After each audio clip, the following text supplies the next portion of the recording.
वैसे public transport के लिए आपके यहाँ हमने 12 रोपवे और केबल कार के प्रोजेक्ट पर हमने रिसीव किया, हम उस पर काम कर रहे हैं। आपके गिफ्ट सिटी के लिए हमने पॉड टैक्सी जो हवा में चलेगी, उस प्रोजेक्ट का डीपीआर भी बनाना हमने शुरू कर दिया है। और मैं आपको ये कहूँगा कि इसके साथ इलेक्ट्रिक बस, केबल बस, क्योंकि ये जो इलेक्ट्रिक बस हम जो खरीद रहे हैं, ये महेंद्र पांडे जी जिसके लिए काफ़ी सब्सिडी देते हैं, उसमें लिथियम अभी वो भी बंद करने के मूड में है धीरे धीरे। कैसे चाय कंपनी ने पहले चाय फुकट पिलाती थी, अब लोगों को आदत लग गई तो फिर उन्होंने रेट बढ़ाना शुरू किया। तो महेंद्र पांडे जी का भी अभी आत्मस है, अब इलेक्ट्रिक काफ़ी एक्स्टैब्लिश हो रहा है। तो मेरा विश्वास है कि ये जो इलेक्ट्रिक मास रैपिड ट्रांसपोर्ट होगा, इसका काफ़ी फायदा होगा। इसलिए केबल या फ्लैश चार्जिंग दोनों टेक्नोलॉजी पर काफ़ी हमारी इंडियन कंपनियां भी काम कर रही है। और मुझे लगता है कि इसके कारण हम टिकट रेट 30 से 40% कम कर सकेंगे। हर बस को एयर कंडीशनिंग बनाएंगे, कंफर्ट लेवल ज़्यादा देंगे, और जो 200 किलोमीटर जाएगी अहमदाबाद से दिल्ली, वो बस में जैसे प्लेन में हमको चाय नाश्ता मिलता है, उसकी भी व्यवस्था होगी। तो लोगों को कंफर्ट्स अच्छे देकर रेट 30% कम करके और प्रदूषण को खत्म करके हम ये ऑप्शन दे सकते हैं।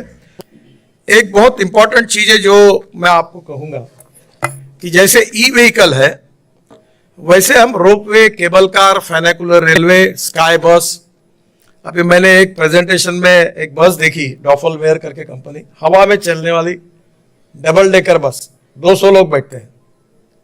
तो अभी क्या है, बेंगलोर में इतना ट्रैफिक जाम है, और अब अहमदाबाद में कहाँ रोड विड्थ बढ़ोगे आप?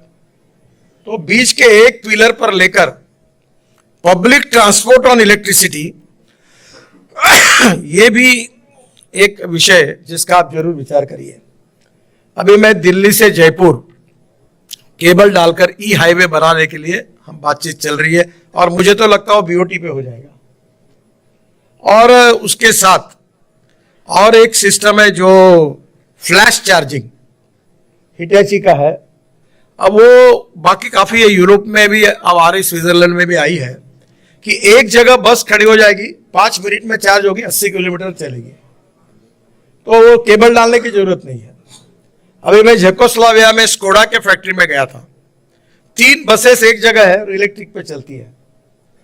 तो मुझे लगता है केवल सिटी के लिए नहीं, पर जैसे मुंबई से हम पूना तक जाते हैं, मुंबई से नासिक तक जाते हैं, या अहमदाबाद से हम उदयपुर तक जाते हैं, ऐसे रोड और एनएचआई के रोड बड़े बड़े बन गए।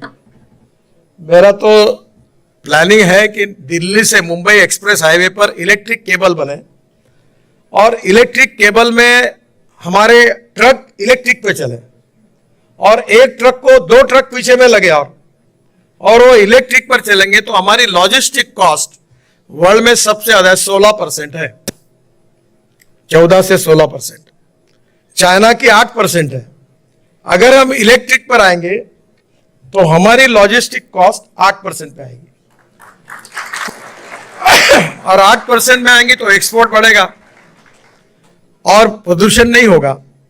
तो पहली बात तो आप ये जो पब्लिक ट्रांसपोर्ट के लिए जैसे इलेक्ट्रिक बसेस खरीद रहे हैं, हमने अभी अहमदाबाद डोलेरो जो रोड बनाया गुजरात में, इस अहमदाबाद शहर का 25 लाख टन कचरा हमने रोड में डाल दिया। और दिल्ली में गाजीपुर करके टेकड़ी है जिसमें अभी वो 7 मीटर कम हो गई, उसका भी 30 लाख टन कचरा हमने UR2 बनाया, उसमें डाल दिया।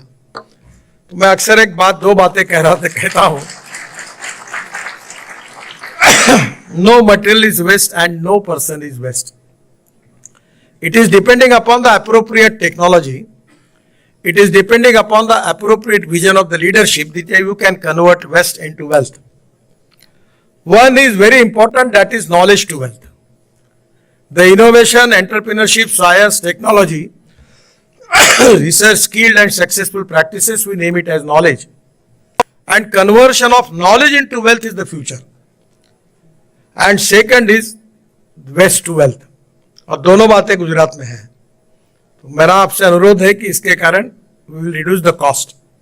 और जो ग्रीन हाइड्रोजन है, इसमें भी इलेक्ट्रोलाइजर में हम लोग वर्ल्ड के फर्स्ट मैन्युफैक्चरर, पहले नंबर पर है। मैंने उस फैक्ट्री को लॉन्च किया था। पर 1 केजी हाइड्रोजन के लिए हमको 50 यूनिट बिजली लगती है, और सोलर की बिजली भी पकड़ेंगे तो भी 3 रुपए ने 150 रुपए हो गई, तो कॉस्ट बढ़ती है। जो पेट्रोलियम से हाइड्रोजन बनता है वो ब्राउन है, कोयले से बनता है वो ब्लैक है, और जो बायोमास से और म्यूनिसिपल वेस्ट से बनेगा वो ग्रीन है। तो अब हम ग्रीन हाइड्रोजन का मिशन हमने खोला है भारत सरकार ने, और टाटा और लीलैंड ने अपने आईसी इंजन में हाइड्रोजन डालने की व्यवस्था की है। हमारे यहाँ हाइड्रोजन के ऊपर ट्रक तैयार हो गए हैं, हाइड्रोजन पर गाड़ी या रेलवे के इंजन अब चलने वाले हैं। तो आने वाले समय में फ्यूचरिस्टिक टेक्नोलॉजी, फ्यूचरिस्टिक विजन ये हाइड्रोजन में है। मेरे पास जो गाड़ी है जापान की टोयोटा की हाइड्रोजन पे चलने वाली, जिसमें मैं चलता हूं, उसका नाम है मिराई। मिराई ये जापानी वर्ड है और मिराई का अर्थ है भविष्य, फ्यूचर। तो फ्यूचरिस्टिक टेक्नोलॉजी और futuristic vision is the most important strength for every country in their development. और इसलिए आप इलेक्ट्रिक के साथ ये हाइब्रिड हो सकता है, हाइड्रोजन एंड इलेक्ट्रिसिटी ये भी हो सकता है। तो मुझे लगता है कि टेक्नोलॉजी काफ़ी बड़ी है, गुजरात में काफ़ी लोग इस पे काम कर रहे हैं, और आने वाले समय में देश के इंपोर्ट को कम करना, जो 85% फॉसिल फ्यूल है अभी हम यूज़ कर रहे हैं, उसको कम करने में अभी आप इतना सब होने के बाद 1% भी तो कुछ फर्क नहीं पड़ा। तो आप काहे के लिए चिंता कर रहे हो कि ये आएगा वो आएगा तो हमारा क्या होगा? तुम्हारा कुछ नहीं होगा, तुम डालो, इन्वेस्टमेंट करो। मैं बताता हूं, मैंने आज तक जो बोला है 101% वो पूरा सिद्ध हुआ है। मैं कोई इंडस्ट्री करके, मैं कोई बिजनेसमैन करके नहीं बता रहा हूं आपको, पर मेरी बात जो होती है वो 100% होगी। मैं आपको बता रहा हूं, बहुत ब्राइट फ्यूचर है। और आज वो भी लोग मानने, मैं नाम नहीं लेता उनका, देश के सब बड़े 5 ऑटोमोबाइल मैन्युफैक्चरर में है, मुझे बोले नितिन जी तुमने कहा था, मैंने सीरियसली नहीं लिया, मैंने आपके ऊपर विश्वास नहीं था कि इतना कुछ ट्रांसफॉर्मेशन होगा, पर अब हमको लग रहा है कि हमने बस मिस की है।